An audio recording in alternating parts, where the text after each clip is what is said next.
Register. Okay. Time to register. Well, at least we don't have to get hotels this time, so. Exactly, yeah. All right, I think we're on the air. Just as I'm talking about getting hotels for the League of Oregon Cities Conference, nothing inappropriate. Our mayor is unfortunately out today due to a death in his family, and our thoughts are with him. And Councilor Abma is in a meeting for his day job and will join us when he can. So with that, we're ready to start with the library.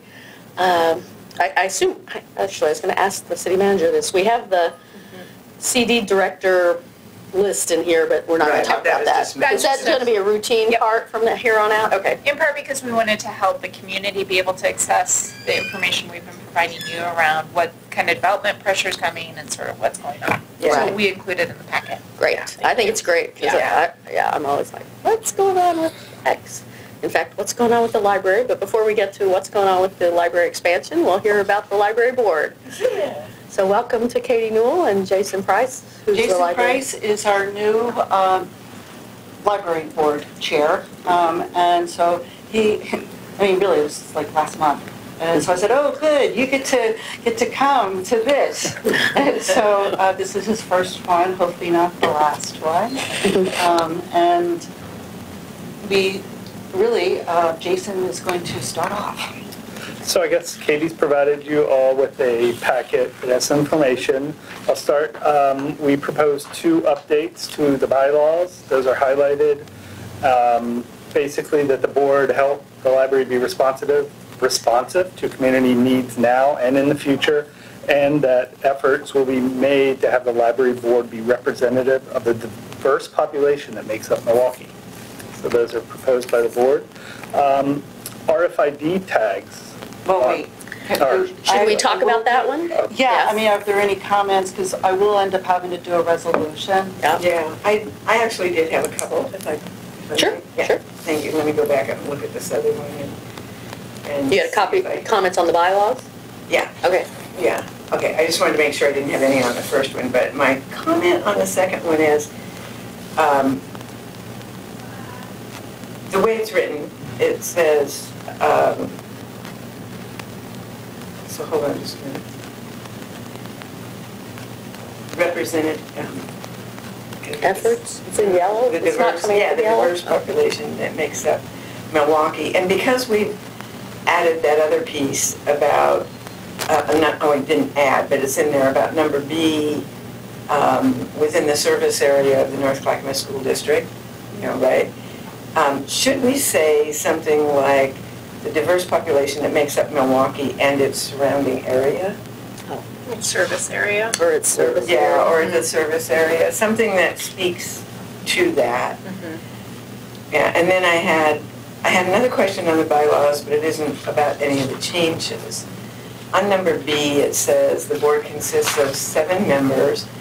Those non-city residents eligible for board membership shall reside within the service area of the North Clackamas School District. So 2 questions, actually. Does it state any place, which I couldn't find, how many city residents and how many unincorporated residents there could be? And the service area of the North Clackamas School District might be a little confusing for some other people. They might think of that as the whole North Clackamas School District, which it doesn't include. It's just the library service area for Milwaukee, right? Well, they didn't define it as the library service district. They defined it as the school district. So that would be any place in North Clackamas. That's a big swath. That would be any place within North Clackamas School District, and that's what kind of triggered my thoughts. Yeah. I think District 12 is not more of. I need Irvin here.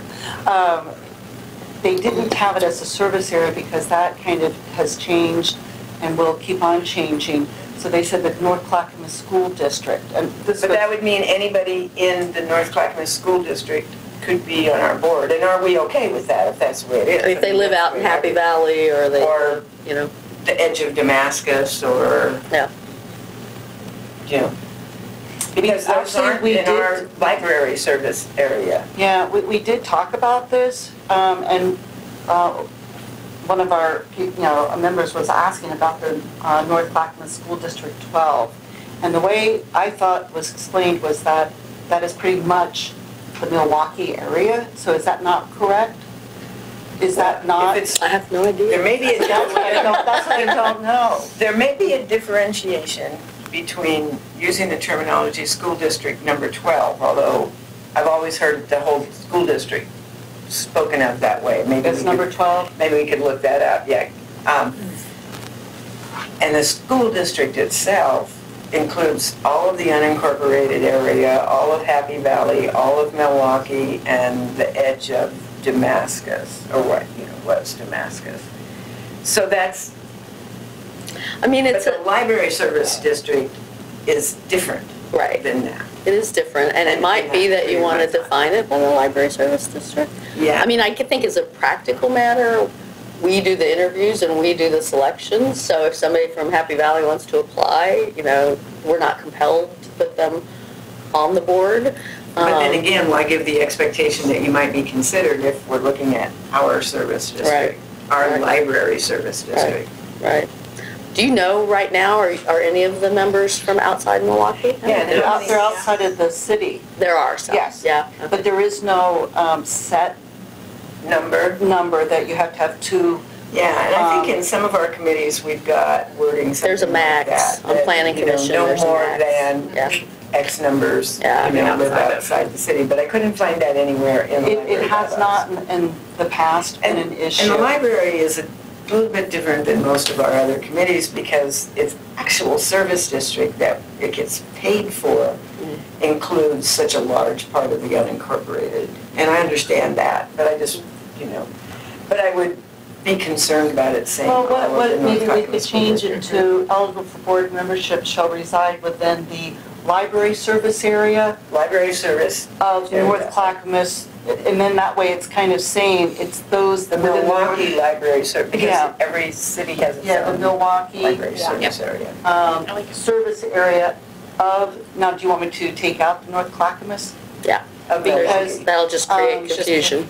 Okay. I think if you just say the library service area of Milwaukee, is that how we? However the library district defines, whatever Exactly. wording they use, that Whatever will be wording clear. they use, yeah.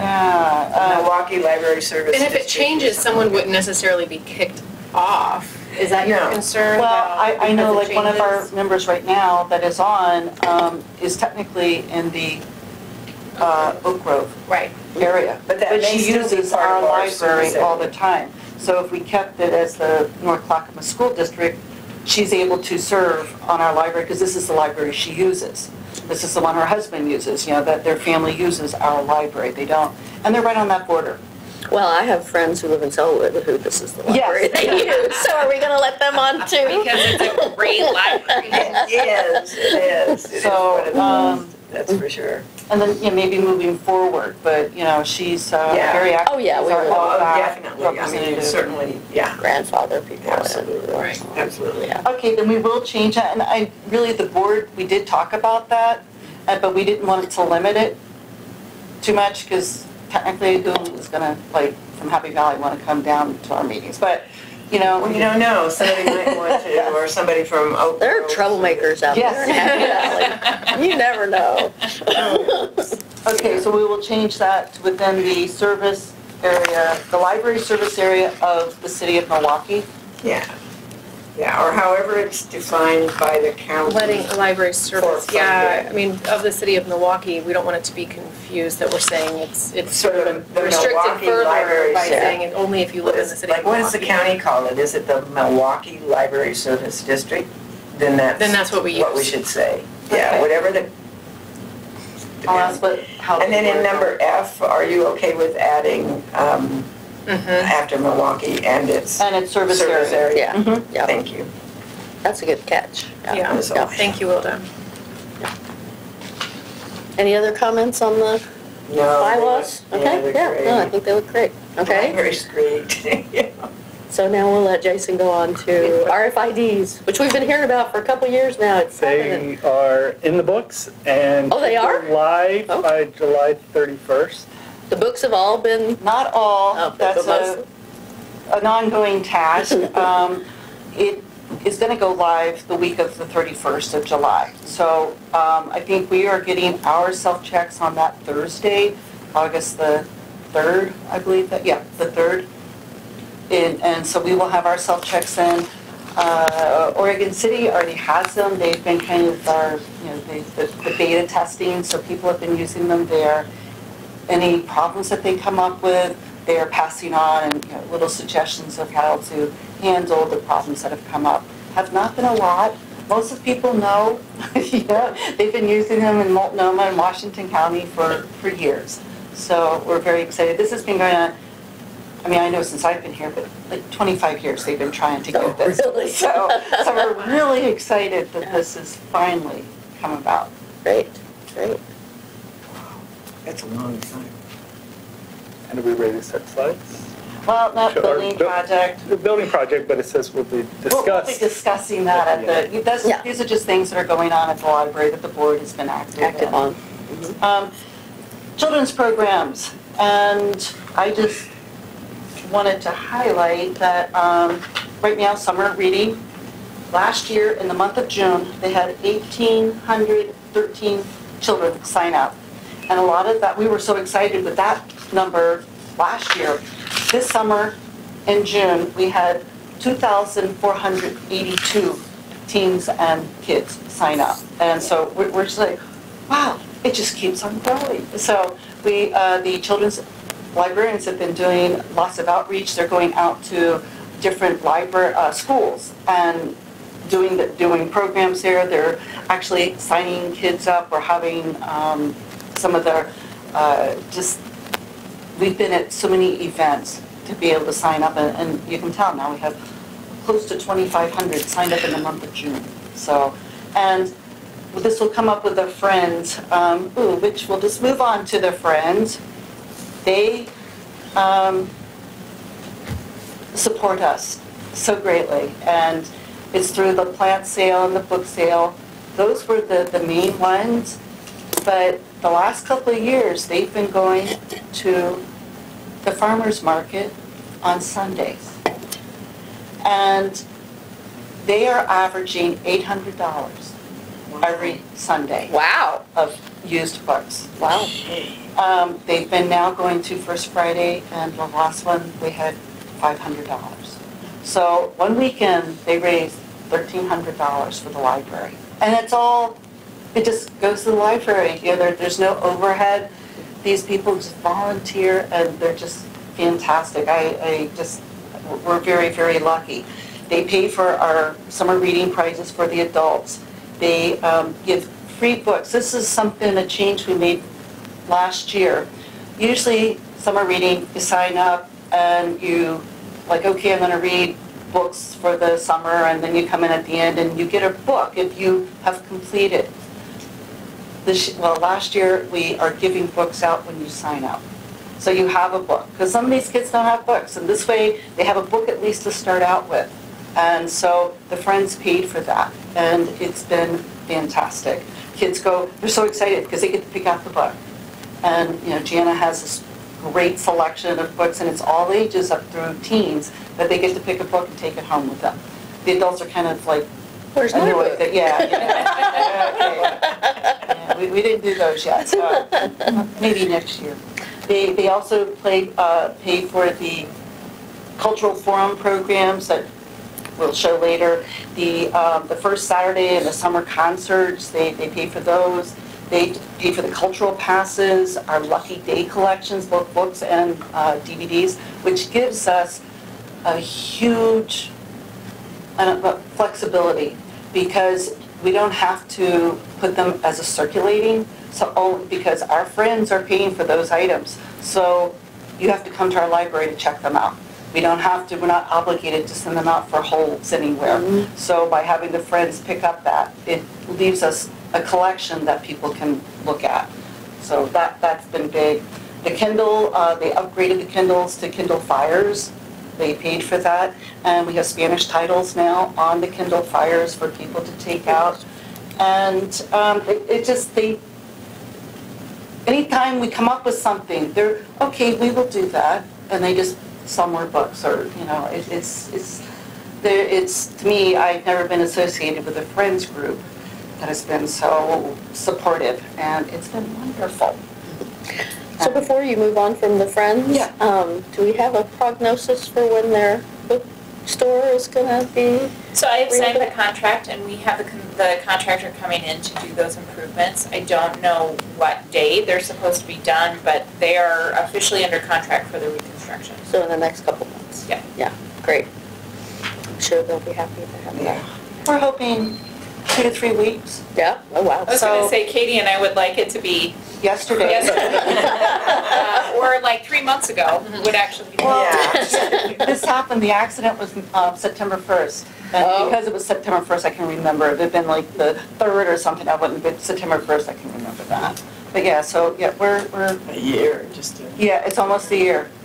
The volunteer brunch, this is paid for by the Friends, but we get so many volunteers every year that help out with the Friends. And not all of them are members of the Friends, but we have young kids. We have kids that are begging to sign up, but I think Jana said you have to be 12 before you can be a volunteer. And, so they love it. In fact, it was really funny. I got a story that one family, their daughter was volunteering, and so they were coming to the volunteer brunch, and the older son said, well, I'm going to go to the brunch. Oh, you can't. You don't volunteer. So he started volunteering so he could go to the brunch. So I thought that was pretty funny. I said, yes, we do that. So really, I can't thank the volunteers enough for all they do for us. Without them, it's, again, amazing. I mean, today I was just walking by and, someone's helping shelf books. Someone's going through, making sure the books are all in good enough order that we would send them out, and then someone else is cleaning off the DVDs and the CDs, and someone else is covering books, and so they have this, they all know. This morning, 8 o'clock in the morning, the volunteer shows up to sort the courier. So, and it's like, wow, you guys are wonderful. So, wonderful people.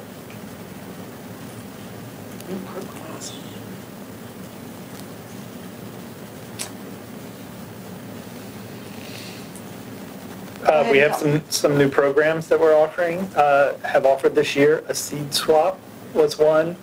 I don't know exactly where the seeds came. I can't remember the whole story. People volunteered them. People- And we did buy some, but a lot of people just brought their seeds, and then they would leave some seeds and pick up some seeds. We're doing this again on October the 14th for other seeds. Fall I'm not the planting. big gardener, so I'm like the big, I'm like, Luckily, you have Kim. yes, well, yeah, so Kim's up there.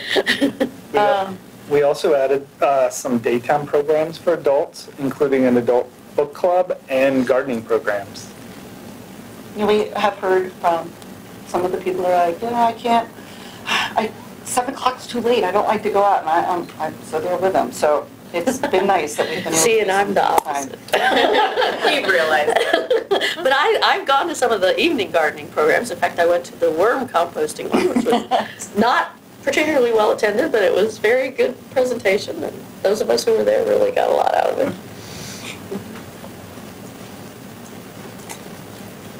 This is the Cultural Forum. This is who we have had so far this year. We started out with Peter Frank, who was principal with the Oregon Ballet Theater, Portland.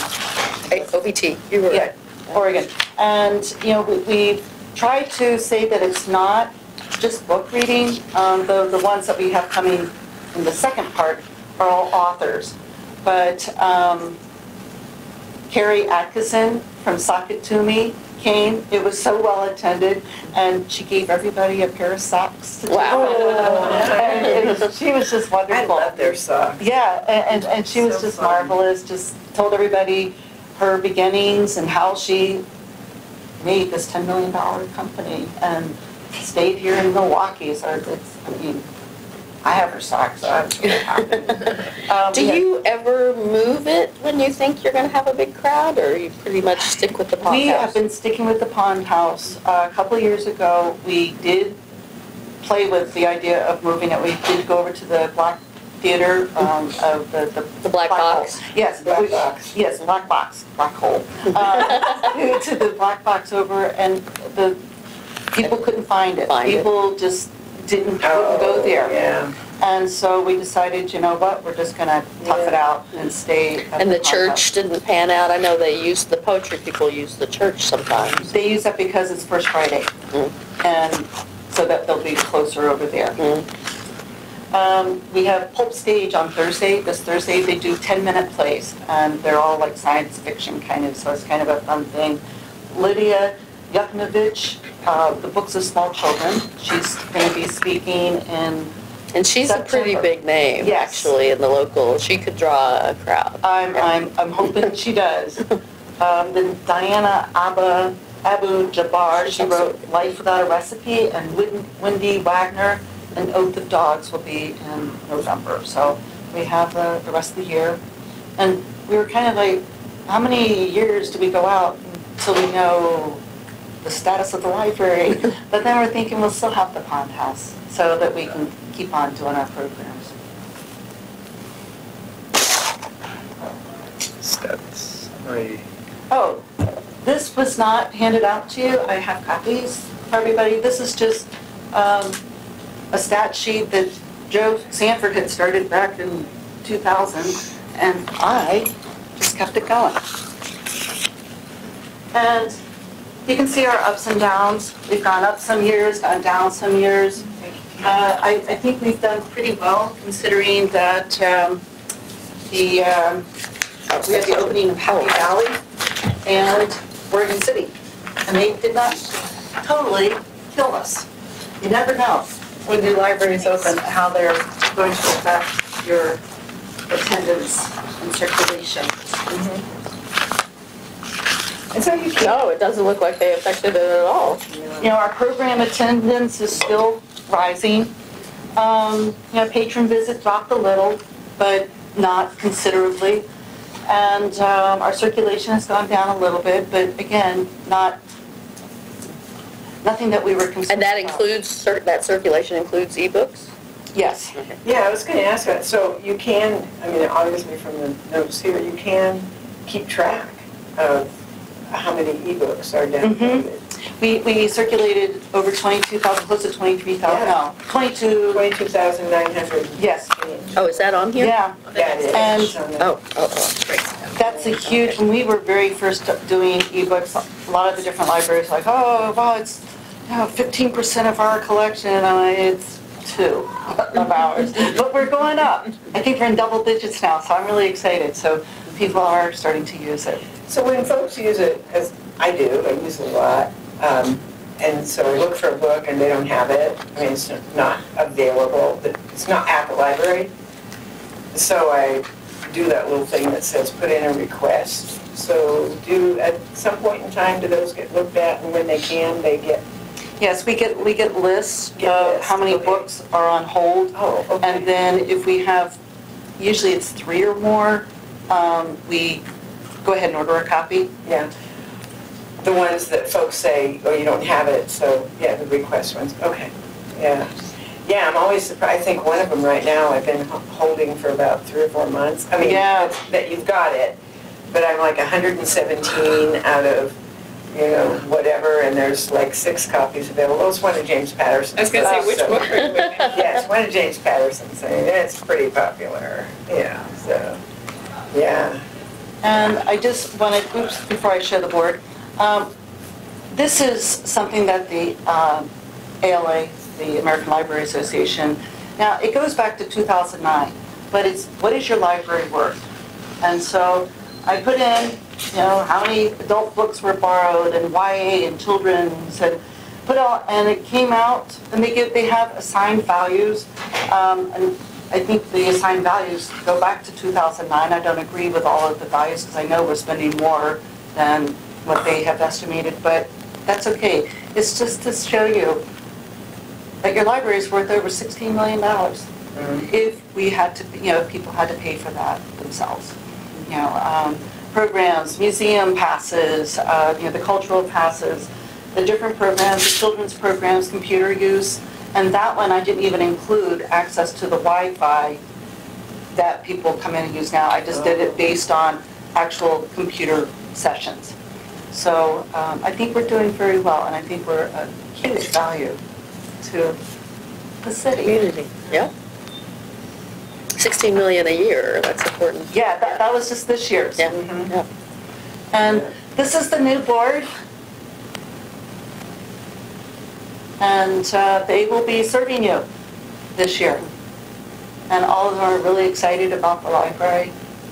And unfortunately, I cut out, like, you can't see all the books. And we try to have a display of all the different things that the library offers, like, you know, the books. And so unfortunately, we got cut off. But it's the thought.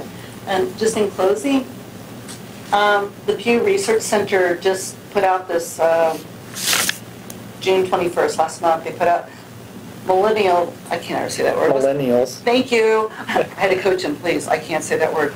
Are the most likely generation of Americans to use public libraries. And so they, you know, did some, it's because they like it. You know, they like to use. So out of public library, bookmobile, in person, 53% of the millennials were using it.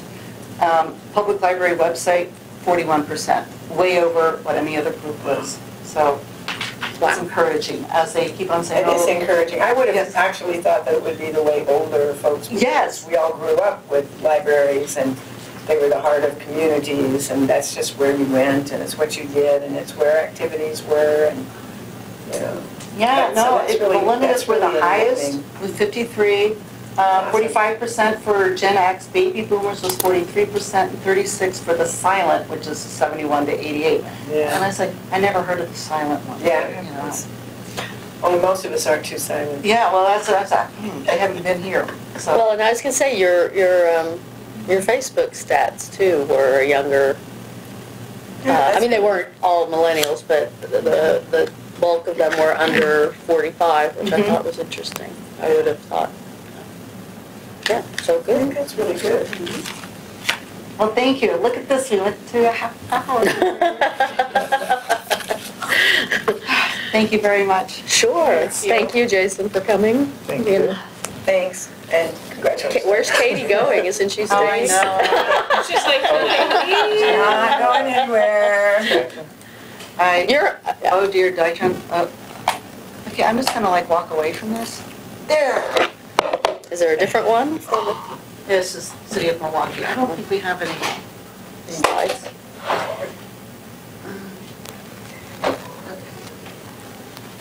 And Amy is here today. Amy, right here. If you're not using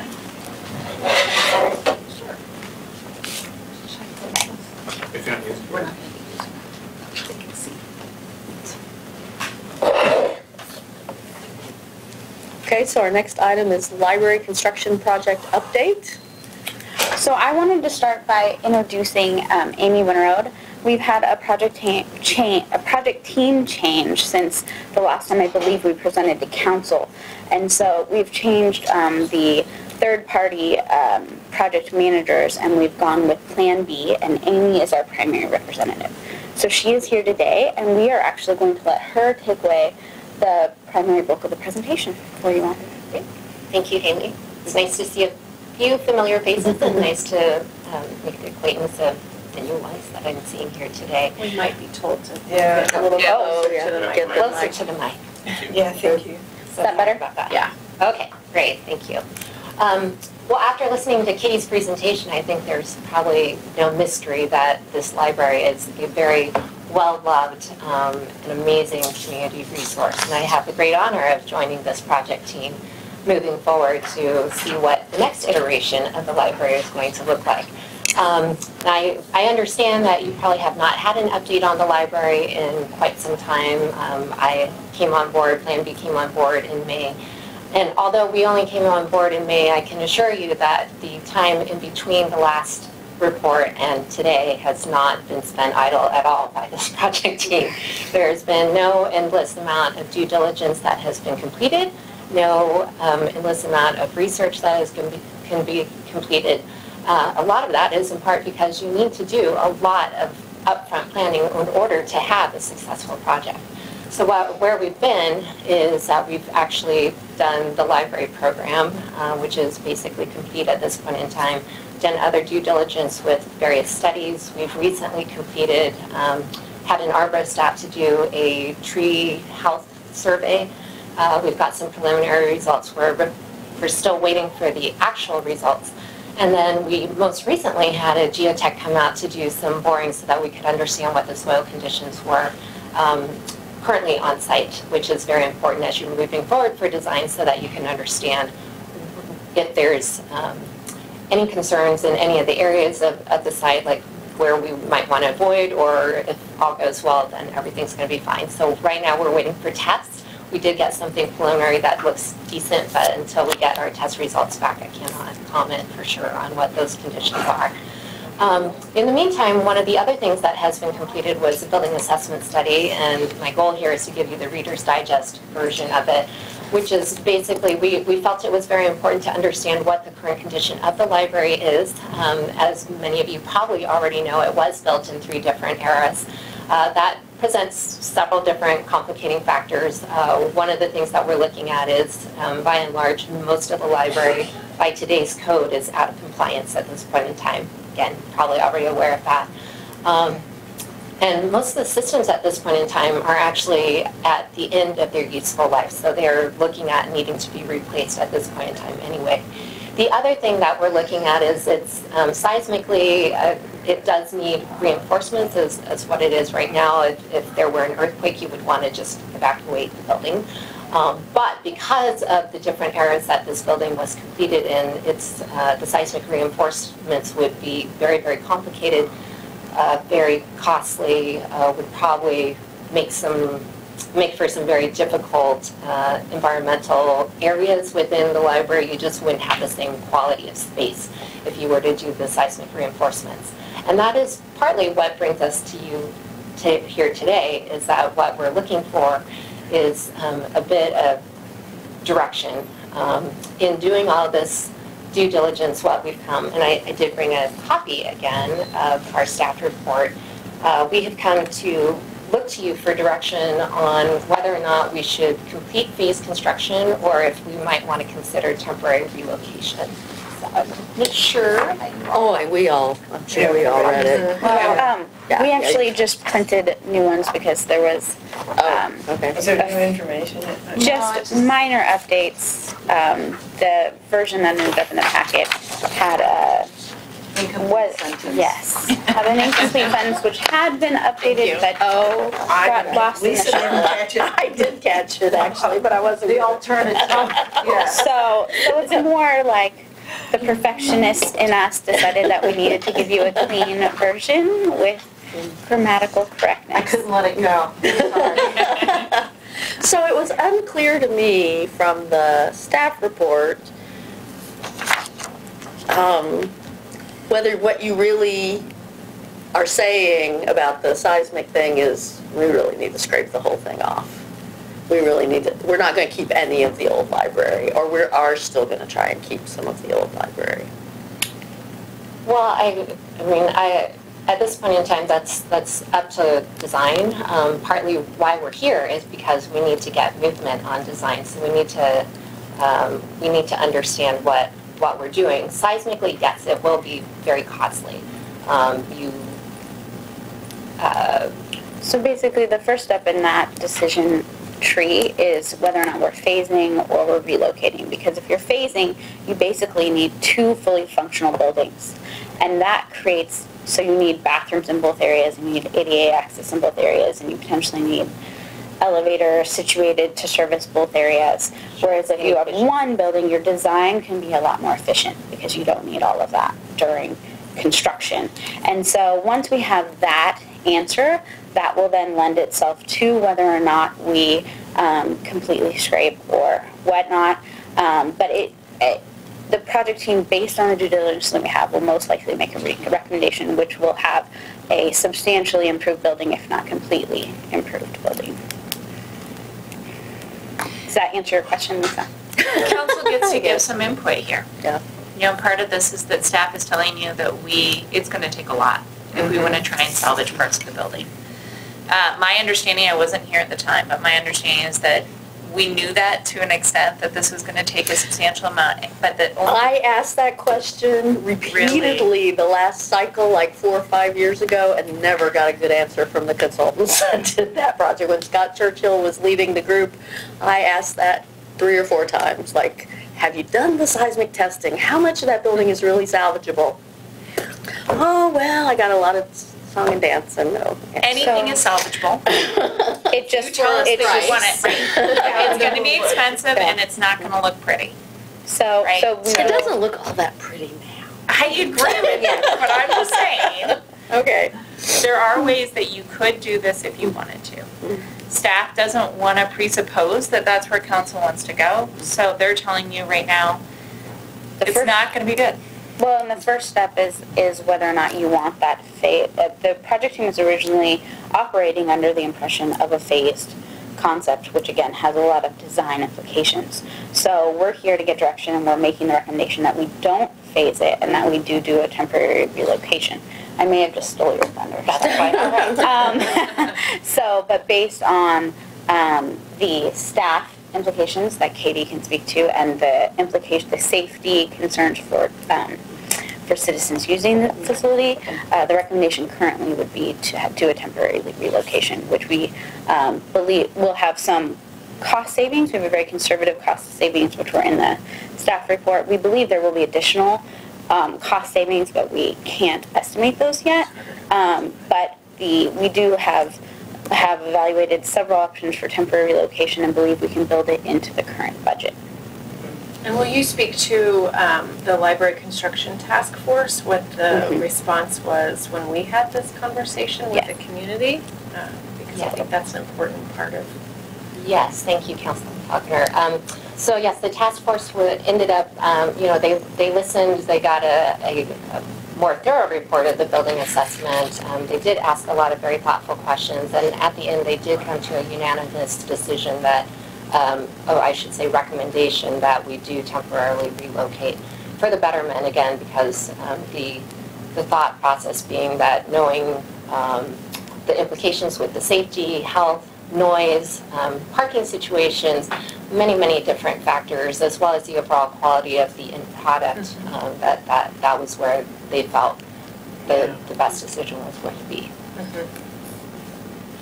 Yeah, I thought those minutes were pretty interesting. That was good. Yeah, there's some good comments there. And the assessment of the systems, just how close to kaput they are, was good. I mean, not surprising in the least, but good to see that it's been done. I mean, I have no problem with the idea of relocating. And I actually would like to see us relocate east of 24 and serve. Well, it's only a temporary relocation. Oh, no, I know. And maybe to get some of them more used to using library services. Yeah. And then come back. Well, and it's also trying to find A place. Yeah. We have interviewed, talked with churches, we have talked to businesses, we've talked to the city, we've talked to ODOT, we've talked to TriMet. So we are still looking.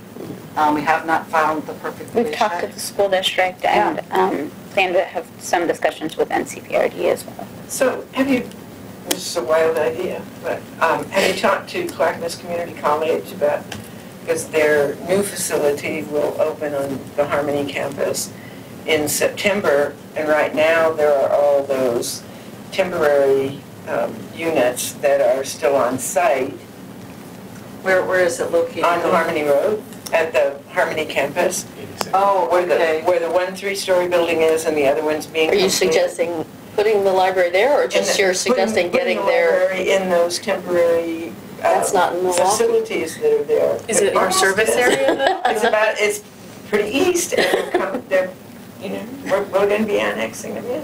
We have been having discussions about those types of units, so a substantial number of Well, and conversations. that's why I thought about those, is because I knew that had been part of the discussion. I read that somewhere about temporary units. Modular. And there sit. I mean, I don't know what happens to them after They're probably already building leased out is- for the next They project. could well be, They go yeah. back to the modular yard where they started. Yeah, it might be going immediately Well, for and the next some of those project. modulars were on site way before they started their project because they already were full in the other, Programming. in the other building, and so they already were using that until they, Was their before they even space. brought the old building down. We could definitely talk to them about whether or not we could repurpose what they have. There may be some savings there. With the provider that we have, the modular units, we have a lot of flexibility to actually get to design the space to meet the library's needs versus having to take modules that are already in a specific configuration and try to repurpose them. So by working directly with the module company, we get to maximize that space and efficiency of it. But we can definitely, I don't know if they could take something that was there and reconfigure it move to it Katie's around. Yeah. ideal specs for a temporary, I mean, the word ideal is probably not good ever for this conversation because it is going to be temporary and there will be constraints, but we can use them to make them the best we can make. Yeah.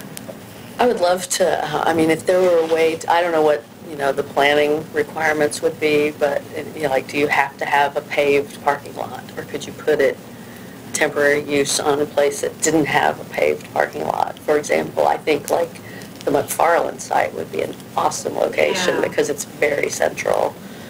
It's easily accessible from all neighborhoods, and it's pretty open and pretty big, and And our it doesn't have understanding access. is that it doesn't have to be a paid parking lot. They can, because we have been looking at, I had discussions with like the school district about fields or things of that nature.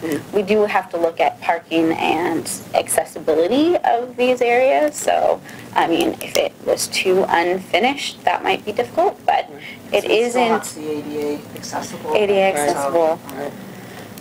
But they can engineer them onto even not completely flat grade. Yeah, some slope. The school district didn't offer Campbell School? They No. Yes. Oh, yeah. they actually did give us options to use some of that space there. It just would be not very enough. difficult to configure what they have. But we have been could continue talks to use some of the school district space. Almost not here tonight, but almost also been in the middle of this, trying to find every possible open solution.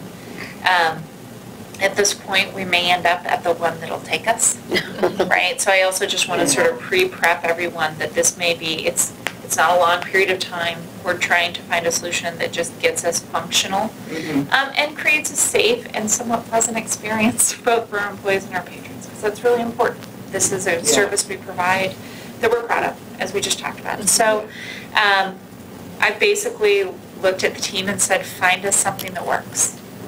Anything. Because we've been working on this now for several months and we're really struggling. So we think we have some solutions, but I just wanted to let you know that this is probably not going to be a situation where we get to say, oh, let's choose between 5 great locations. It's probably going to be one where we look at it and we go, oh, we have this one mediocre solution, but it's going to work and we're going to figure this out and we're going to be able to provide service. So it's more of just a fair heads up. And I would guess you'll probably end up doing more programming, using the Pond House even more during this. Well, and Jana has talked about taking some of the the children's programs to the Wichita Center, other schools. Raoul might be interested in holding some of the programs there so that they don't have to cease. And then, we can still, we can still use the Pond House for the evening programs. And might even be able to do some of the children's programs at the Pond House, but they get a lot of people. So we might not. But like your book groups and things like that, Yes, you could we do could still there. do. Yeah. Maybe not. The poetry would still go on, the cultural forum, the movie nights, those things would still go on. And we can plan others, but it just is going to be more of a challenge for the children's. But Jana was saying, this would be a great year and a half, or ever how long, for outreach. And get some new people that might not have been reached, but they'll be able to reach them through the schools. Very good. I think you heard consensus that everybody's okay with relocation. Relocation. Yeah. Thank you. Okay. And so now, setting aside relocation, now what's the next steps and the time, sort of best guess as a timeline of?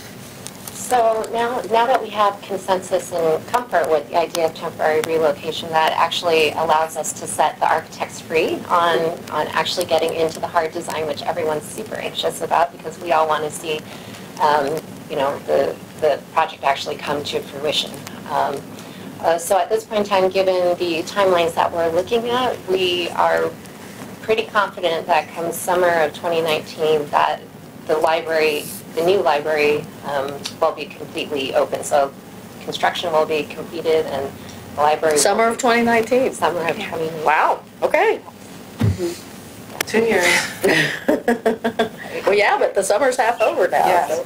so- Indeed. And we have looked at, with these modular units, a lot of the buildings that might have been big enough, you would have to get a rental of maybe 2 years, but most of them wanted 3 to 5. Mhm. So we would not be able to, that's not affordable for us. So this is really, Alma has just done a fantastic job looking and finding other ways that we can look at. Haley, they've all been looking at talking to different people. The pods have been great. That was, Jan and I went out and checked them out. We had to wear hard hats, so it was good. We can make that work. And she said, oh, we can even have a little story time here. So when are your story times small? So maybe not. So they always have a lot of people at their story times. I think by doing that we have more flexibility though. We could wait until we're ready to start construction. So, they want to look at it maybe, next year in the spring, For by the relocation? spring. I think So- we're looking at 6 to 9 months for Yeah. relocation, so it'll take 6 to 9 months to get some design.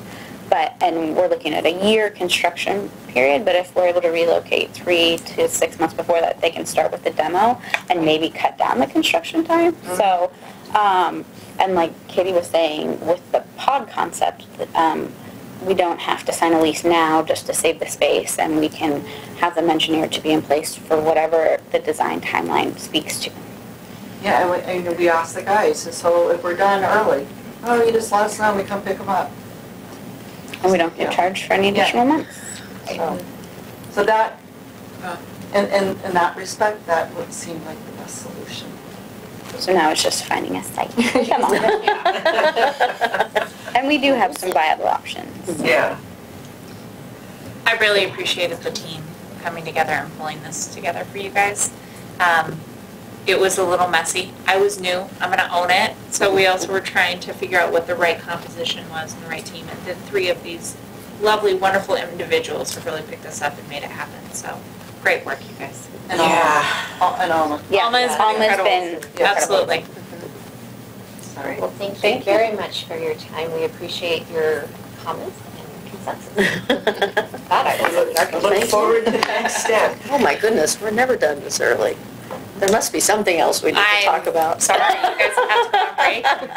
Well, we were told we have a hard 15 between, so it's.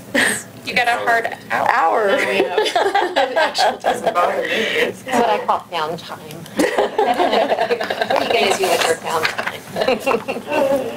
Thank you. Thank you. Thank you very much. Yes, thank you. So we're adjourned of the work session, and we will convene at 6 p.m. in the regular session in the other room.